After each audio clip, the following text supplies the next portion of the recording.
I personally battled Lyme disease and went from a shell of myself, beaten down, heart rate dropping, fainting, sleeping 18 hours a day, joints hurting, feeling terrible. I'm sure you can relate, to completely taking back my body, feeling like the best version of myself, having energy, showing up for my family the way that I should have the whole time. And if you stick with me over the next 5 days, this is day 3 out of 5, but if you stick with me through this 5-day challenge, my plan is to show you how to do exactly that for yourself so you can finally take back your body and feel like yourself again. And I'm going to do that by showing you the 3 biggest discoveries that I found. And if you stay to the very end of day 5, I have 3 free resources that I'm going to give to you that will help you on your journey for healing. So thank you so much for being here, and let's get started on day number 3.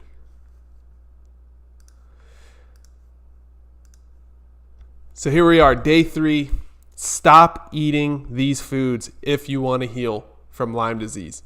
This is going to be where the rubber meets the road. This is going to be the things that you finally need to know about what to eat and not eat if you want to do this, if you want to be successful at feeling great every single day. So in day number 1, I went over the overview of how this 5-day challenge will work, my Lyme disease story, how I helped 2,331 people in 2024, the 3 key areas we'll focus during this challenge, and the 7 biggest mistakes people make when healing Lyme disease. So if you missed day 1, go back and watch it. It's in a playlist with this video, so you should see day 1 down below this video. So go check that out if you didn't see it. Then on day 2, we talked about the broken system that's actually holding you back from healing Lyme. Then we talked about the one person who can help you win the war with Lyme, and hint, it's not me. And we talked about the thing that is keeping you sick and taking your time, money, and energy with no results to show for it. So if you missed day 2, go back and watch that as well. You should see it. It's down below this video.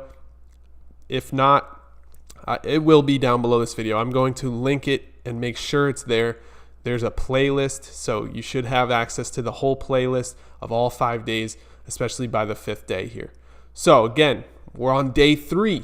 Thank you so much for being here, and congratulations. You're taking a huge step for your health, and that is amazing. Give yourself a pat on the back, and I want you to feel good about the fact that you're showing up for yourself and doing the work necessary that so many other people just avoid or don't do. They don't focus on themselves. They don't focus on self-care, taking care of their body, feeling better every day, and becoming the best version of themselves. But you are. So you are different than everybody else, and you deserve a round of applause, a pat on the back. You deserve the kudos that I'm giving you right now for being here and for showing up with me today. So thank you so much, and congratulations. And let's dive into this. So today we're talking about the second discovery I made on my Lyme disease journey, which is that focus is not defined by what you do. Focus is defined by what you don't do. All right, so let's get into that. Most people agree that we need to focus in order to become healthy, right?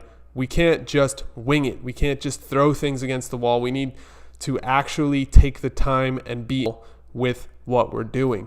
We need to focus on where we should do everything, right? We need to focus on what we're going to eat, what supplements we're going to take, what kind of exercise, if any, what are we going to do to show up for our body? Morning, noon, night, our daily routine. What does a perfect healing day look like so that we can stack as many of those days as possible and start to take back our body? We need to focus in order to get better. I think you would agree with that. But when I first started trying to take back my health, I had no clue what I was doing. I was willing to do anything, which is a great first step, and maybe that's where you are now. And it's not your fault if you don't know what to do. The truth is there's so much contradicting information. There's so many different viewpoints all over the internet. There's people telling you to focus on one thing or another thing, this diet or that diet, a vegan diet, a carnivore diet. There's so many different viewpoints, and it confuses you. It makes you unsure of where to focus your time and energy and what foods you should actually be eating versus what you should be avoiding. One big example is people come to me all the time saying, should I eat nightshades, right? This is a type of vegetable that some people say you should avoid. Other people say it's fine. Well, we're going to get into that today. So if you feel confused, that's exactly where I was at this point in the journey as well. So you're not alone, and it's okay. I immediately changed my diet, since that's the thing that we have the most control over, right? After all, we eat 3 times a day. We wake up and, most people eat 3 times a day. If not, you're eating at least probably 2 times a day. So we have a ton of control over the things that we put into our body, and it's something that we can easily think about. This is me deciding on whether or not I want to buy this cauliflower. This is an actual picture of me while I had Lyme disease back in 2016. So the first thing I did was I started adding in smoothies and juices, right? I always heard that it was a really good way to get as many nutrients as possible, get all those good fruits and vegetables into your diet, drink them instead of eating them, because you can get all of that at the same time, and you can digest it really easily, right?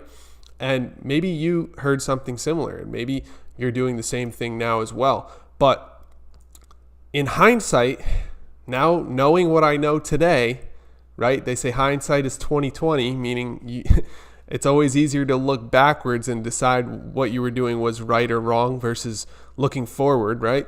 In hindsight, this wasn't the best option for me. Now, don't get me wrong. Juices and smoothies are okay, but they won't automatically make you healthy. In fact, for me, the opposite happened. It spiked my blood sugar. It gave me more inflammation. I actually started gaining weight. I had more stress eating happening throughout the day because of that blood sugar spike.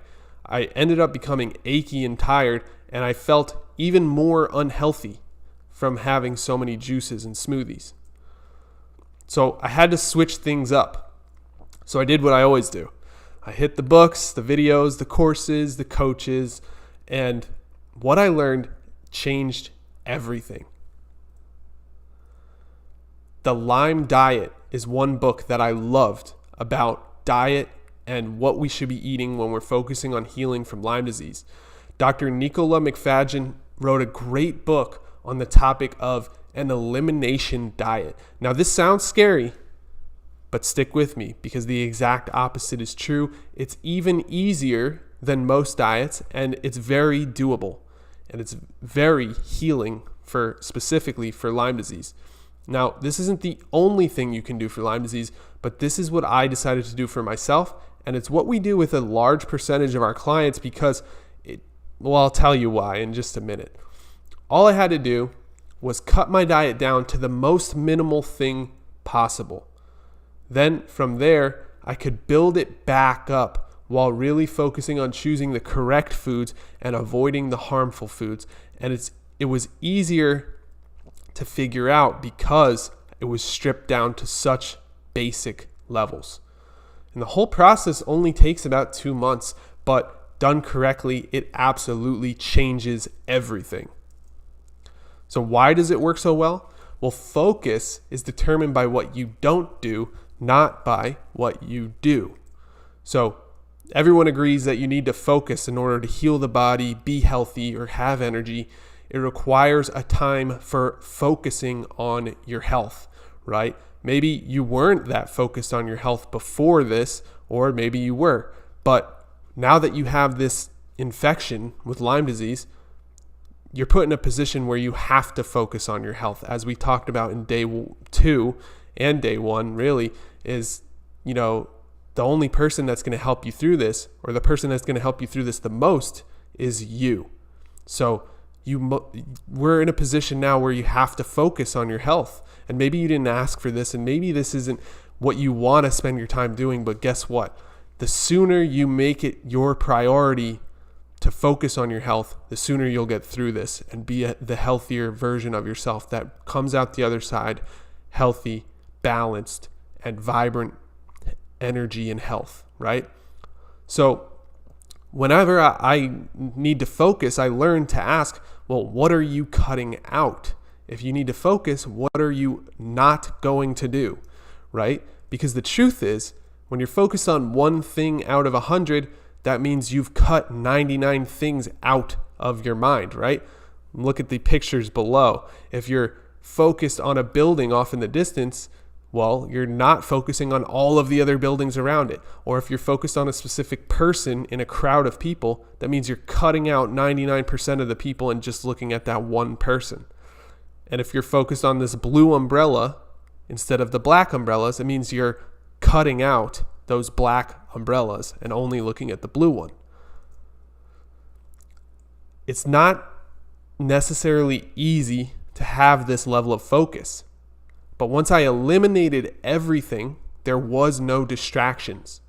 It became much easier. I knew what I had to do next every step of the way because there was only one option. Everything else was cut out. So now, when we work with people, we often recommend that they start with a dry fast or a water fast, depending on the client. And it depends on the client because some clients come to us and they've been losing extreme amounts of weight. Now, that person is not necessarily going to benefit from having a fast, right? But if you're the type of person that has maintained the same weight for a long time or gained weight over a period of time, or maybe you want to lose weight, but you've been finding it difficult, right? Or, basically the only time we wouldn't want to do it is if the person's already losing weight extremely fast. Then we would want to be very cautious about, something like a fast.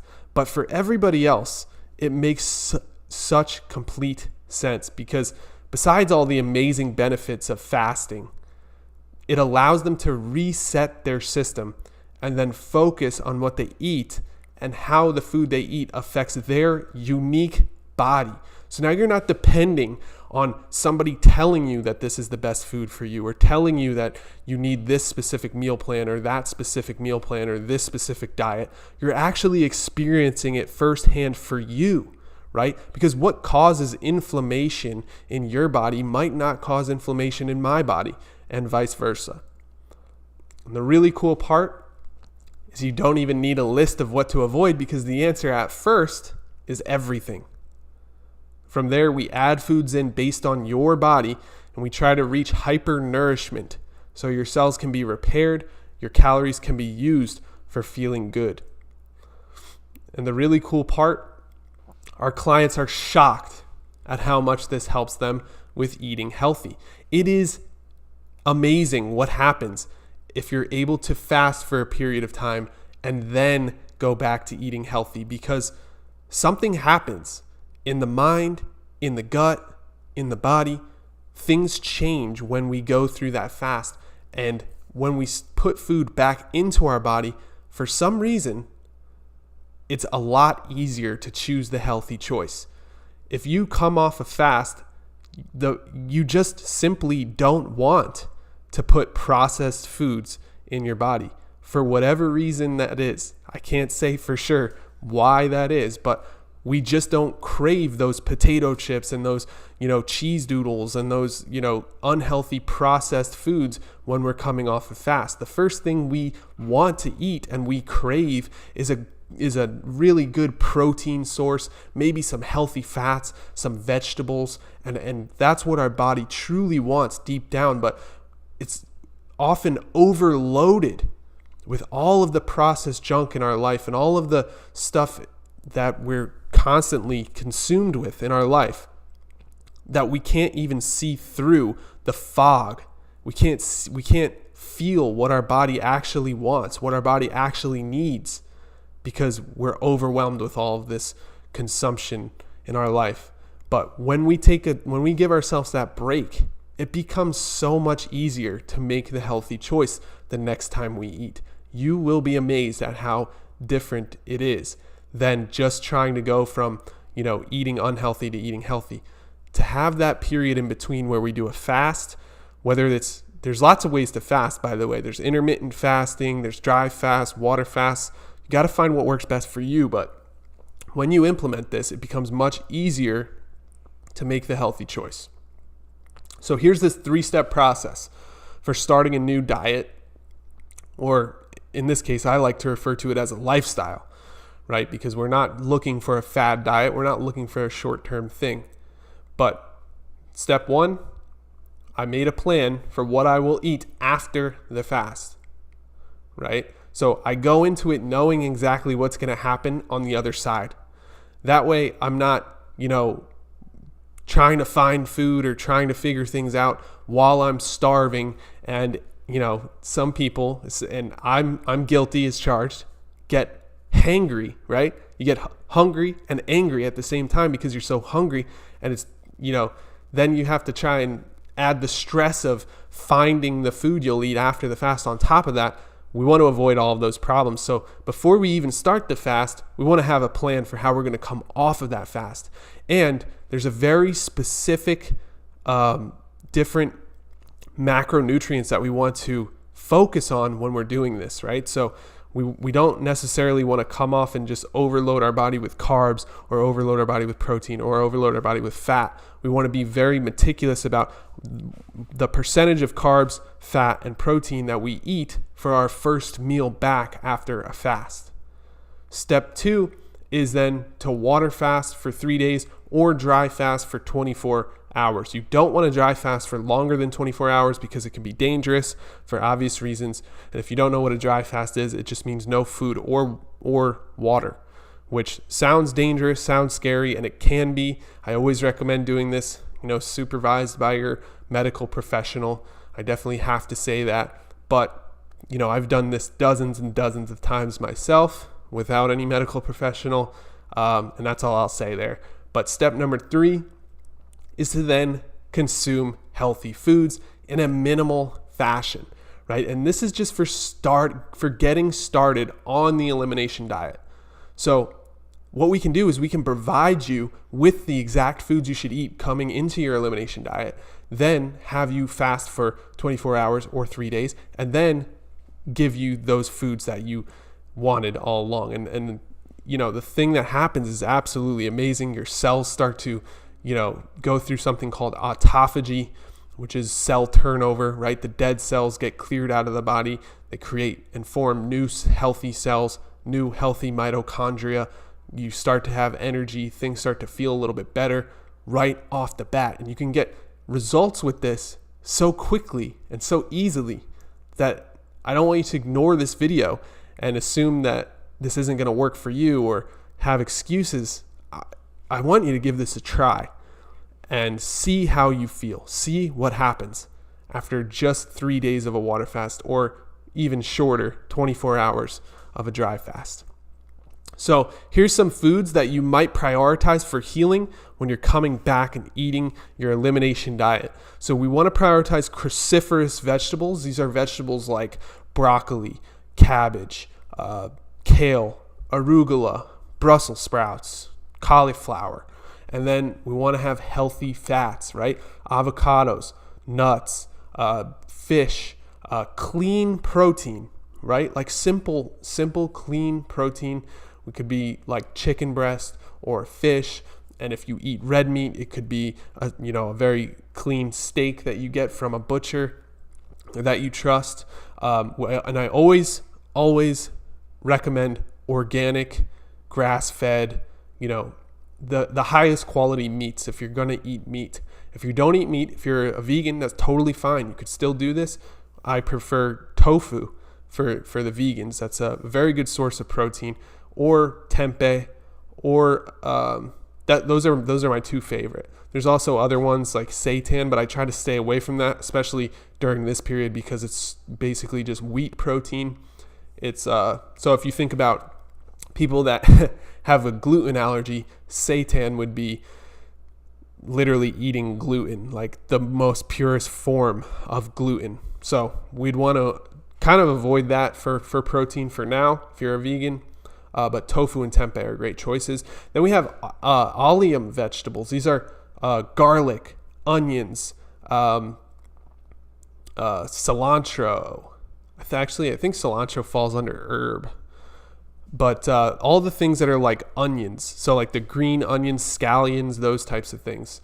So lots of those, and then dark leafy greens like kale, arugula, spinach if you want, collard greens, those types of things. So these are the foods that we really want to be eating, especially during the elimination diet phase, where we've stripped our diet down to the healthiest possible foods. And if you eat like this for 2 weeks, you should feel completely different. If you eat like this for months, your life will be completely changed. So that is discovery number 2. I used to think that I was focused on my health by simply doing my best to eat healthy, eat fruits and vegetables, right? Then I realized I was just doing a bunch of random stuff that had varying impacts on my body. Sometimes fruit would cause me to have, more inflammation. I would have it would spike my blood sugar a little bit too much, and it would cause all these cravings and make things really hard for sticking with my diet. And that's when I learned about the elimination diet, and that focus is defined by what you don't do, not by what you do. So I eliminated everything and built from the ground up, and the rest is history. Now, you might be thinking, that sounds too difficult, right? That's really hard. I don't know if I can do that, right? And that's completely fair to think that way. I don't blame you at all. For some people, it is too difficult. It is too hard. They're not going to do it. They're never going to do that. But when you go through a step-by-step process, it becomes much easier. You always know what to expect next, and you know what to do and what not to waste your time on. That way you can stay focused and keep getting better day by day. And that step-by-step process is the key part for this. So Jessica, one of my best clients, said the process was way easier than I thought it would be. She came in, she was nervous, she was scared, she didn't know, how difficult it would be. And starting off with a fast really changed my mindset around food and healing before I started. My body felt reset and like I was in the right place to heal. I wish I thought of this sooner, but thank God for Lyme Wars. Thank you, Jessica. It's very kind. And really, that is day number 3. So I want to know, what are your biggest concerns around eliminating foods down to the bare minimum and doing things like a fast, a water fast, a dry fast? What are you concerned with? Because I want to make sure we can overcome those concerns and make you feel ready, make you feel like you know what to do next, because you have the tools, you have the support, and you have someone in your corner that's been through this before. So comment right now and let me know, what are your biggest concerns and what can we do to support you on this journey? And tomorrow, I'm going to answer the biggest question that everybody has about Lyme disease, which is, how long does Lyme disease last, right? How long do I need to take these herbs and work on my diet and stay healthy and continue working on myself? How long is this going to be? And tomorrow, we're going to talk all about that. So I'm really excited for day number 4. Day number 3 was absolutely great. If you have any questions or need support at all or need anything, I am here for you. Just reach out. Reach out to help@LymeDiseaseWars.com or just comment below, and I'll be happy to help you as fast as humanly possible. As soon as I see it, I try to answer it right away, because I want to make sure you know that I'm there for you, and I want to support you, and I want to help you. And a big reason for that is because I didn't have that support. I didn't have that help. I didn't have that person in my corner that was there for me every step of the way. But I want to give that to other people. I want to make sure that everyone knows that there's somebody out there thinking about them, worried about them, and doing what I can to try to help you in the best of my ability. And I wake up every day and think about how I can do just that. So if you ever have any feedback for me or questions for me, let me know. So Xavier said, should sugary foods be reduced, eliminated? Great question. When I was fighting Lyme disease myself, I eliminated every sight of sugar, right? That meant I didn't eat fruit. I didn't eat sugar at all. I completely eliminated it for an entire year out of my life. And the fruit, that was a little bit overkill, right? There's fructose in fruit and it's tied to fiber and water, so it is processed differently in the body. However, there's only a certain amount of fructose that we can, safely use and assimilate in our body. It still spikes the blood sugar. It still has a higher glycemic index, so it spikes the blood sugar, which means it releases insulin, and it can cause insulin resistance if you're eating sugar all the time. So as far as sugar itself, like table sugar, yeah, completely eliminate that. We want that gone, never to return, right? If you never ate sugar again after this 5 days, then I have done an amazing job, okay? That's how I view it. Reduced, just get rid of it. You don't need sugar in your life. And when you have sugar in your life, it creates a big insulin spike, right? It spikes your blood sugar and you end up getting cravings for more and more and more of it. Now, when you come off of sugar, let's say for 30 days, 60 days, you'll stop craving sugar as much. And then if you just break for one day and have sugar, boom, you're right back into those cravings. You want it every day again, right? That is how sugar works. That's how it's designed. We always crave sugar if we eat sugar because it has to do with our gut bacteria and what they crave, right? The gut is always speaking to the mind. The gut and the mind are very connected. There's a gut-brain connection. And if we're eating sugar, we're going to always want more sugar. And sugar is not good. Of course, happy to help, Xavier. Thank you for being here. Frank asks, should we add specific vitamins to the diet? So tomorrow we're going to talk a lot more about supplements, if that's what you mean by vitamins.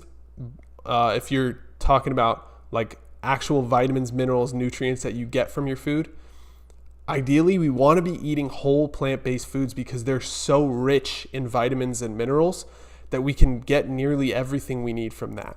But when it comes to actually getting all of the micronutrients you need, you'll want to be I personally believe in taking a multivitamin. Okay. Now, some people, you'll find them online, they speak against multivitamins. They say, oh, you pee most of that out. You don't even absorb most of it, et cetera, et cetera. But the truth is there's not enough data to know how much of it we're actually absorbing. And in my opinion, it's totally worth it to fill all the micronutrient gaps to make sure that we have all of the micronutrients available in our body. And then from there, we can't measure how much of it we actually absorb, but hopefully we're absorbing as much of it as possible, right? If we're not getting it in our diet, in our body at all, well, then we're definitely not going to absorb it, right? So it's kind of like a 0 to 1 situation there. So I personally believe in using a multivitamin, even if I'm eating the healthiest possible diet on planet Earth and eating whole plant-based foods every single meal. I still want to take a multivitamin just to make sure I'm getting all of those vitamins and minerals in my diet. So if you eat whole plant-based foods, you will check most of the boxes for getting all of the diet, all of the vitamins and minerals that you need to answer your question. Especially, one of my favorite things to eat now is just pasture raised organic eggs. They're very high in vitamins and B vitamins, in all types of different vitamins and minerals that we need, folate, and they're just filled with stuff that you can't really get in your diet in other ways. When I was fighting Lyme disease, I was a vegan, so I didn't actually eat eggs at that time. If I could go back, I probably would change that. So that's something that I figured out later on when I became a nutritionist that I wish I knew beforehand. But I was kind of eating vegan for ideological reasons and also for what I thought was health reasons. But I've learned later that I could get a lot more health out of eating a non-vegan diet. That's my personal opinion. And obviously there's a lot of other factors at play here, the welfare of animals and the ideological stance of being vegan is something that comes into play. And I would never, try to tell someone they have to eat a very specific way. If you're a vegan, I can work with you. If you're not a vegan, I can work with you. And so I just wanted to touch on that as well, since we are talking about diet and what to eat and what to avoid today. So again, to kind of recap everything we learned today, an elimination diet is one of the most powerful ways you can move into starting to heal the body. And I love to start an elimination diet with a fast. And I personally, I've done all the types of fasting before. I started off with intermittent fasting. That was kind of cool, but for me personally, I would just end up eating more later in the day, right? and so it would cause all the blood sugar spikes and all the problems. I would just push them back by a few hours. I didn't really get the benefits that I could get with a real fast. So then I tried water fasting. And in fact, I water fasted for 5 days. And at the end of the 5 days, I went camping. Actually, for 3 of the 5 days, I went camping by myself in the woods, in the middle of nowhere. And it was sort of a surreal experience. It was very, very interesting. I was only drinking water, and I hadn't had food in 5 days, and I was by myself in the woods. And the types of things you start to think about, the types of things you start to feel, the types of things you start to understand about yourself and the world and nature. And it was a very, very interesting experience. I'm not saying everybody should do that. It's something that I believe is unique about me, and it was an interesting experience. But then more recently, actually in 2024, for the first time, I learned about dry fasting, and I decided I was going to give that a try. Right? And that is when you don't drink water, you don't drink coffee, you don't drink any beverages, and you don't eat any food for an entire day. And I'll tell you something, it felt like I did a 5-day water fast when I came off of a 1-day, 24 hours dry fast. It was very similar in how they felt, right? The way my body felt, it was fascinating. And what I learned is that autophagy, the cell turnover where old cells die and new cells are formed, happens a lot quicker when you're doing a dry fast versus a water fast. So I believe that's why it felt so similar. And I've done it 2 or 3 times since then, and it's always an interesting experience. I was going to say a good experience, but let's be honest, right? It's hellish towards the end. I'm going to be completely honest with you. A dry fast sucks, especially towards the end. It's tough to stay in a good mood. It's tough to, have positive, healthy conversations with your family and your friends when you're in that state of being completely dehydrated and no food. But coming off of that, when you drink that first glass of water and when you eat that first healthy meal, you feel like a brand new person. You feel like $1 million, right? I've heard people that were having migraines every day and headaches. They did a dry fast and maybe it got worse at first. It was really difficult, but by the end of that 1 day, they never got headaches again. They never got migraines again. Everything was reset because your body just churns through all of the stuff that has been sitting in there and all the stuff that you've been going through. And for whatever reason, it just works to make you feel really, really well. And there's a lot of reasons behind it. The science is pretty clear behind it. That's why doctors are talking about it more and more now. The medical literature is there to support dry fasting. And so that's why I gave it a try. And maybe you should try it too. It's pretty cool. Let's see.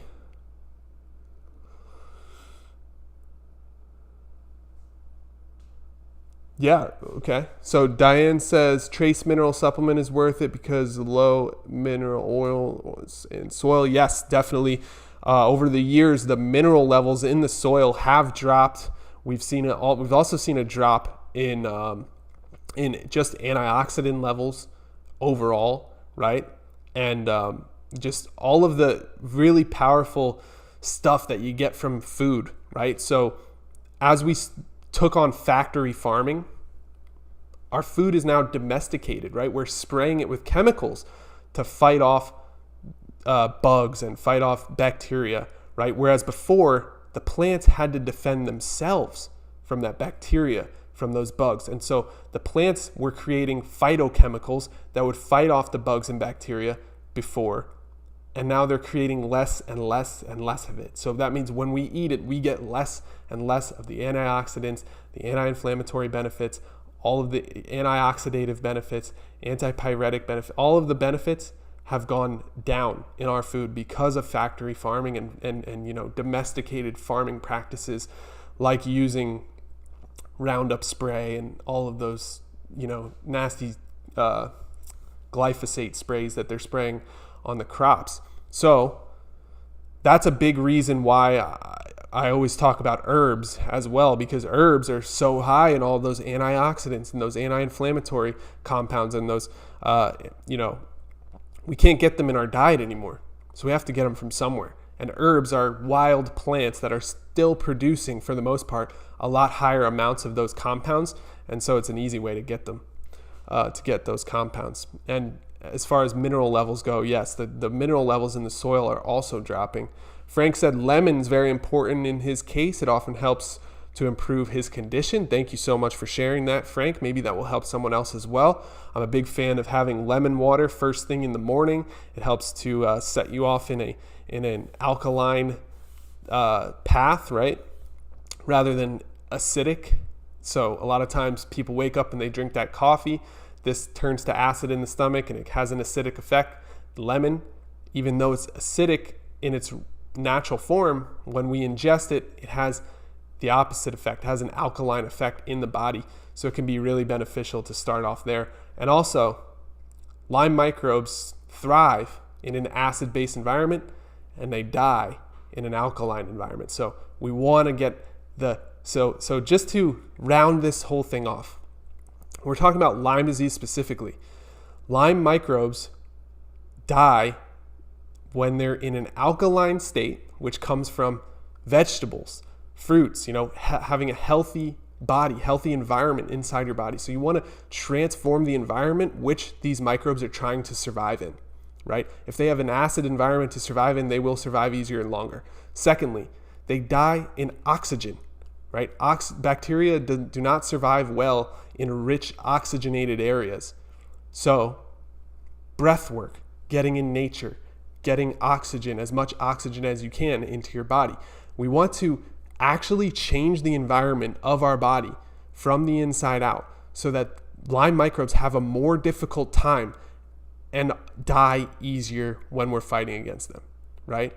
And then you can also take that further and think about the antioxidants, the anti-inflammatory compounds that we use with herbs and supplements and with our food. But like I said, it's dropping in our food, so we use herbs to supplement there.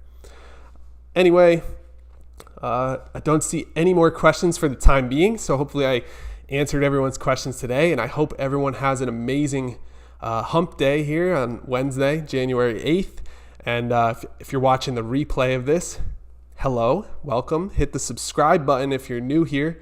This channel, I've been uploading a lot recently, and I plan to upload a lot in 2025, and I plan to keep trying my best to serve humanity, help people with their health, specifically Lyme disease, but also all areas of health. If you want to lose weight, if you want to feel good, if you want to have energy, if you want to, build muscle, all of these areas are things that I'm focused on and I care about, and I try to help all my clients do. So thank you for being here. And if you have any questions, email me, help@LymeDiseaseWars.com. If you want herbs, go to LymeWars.com or LymeDiseaseWars.com. Either URL works. And what else? I think that's everything.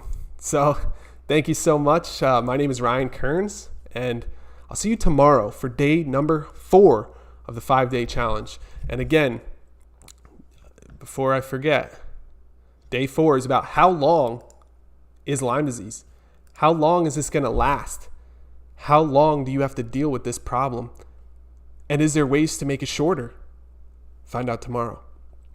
Thank you so much.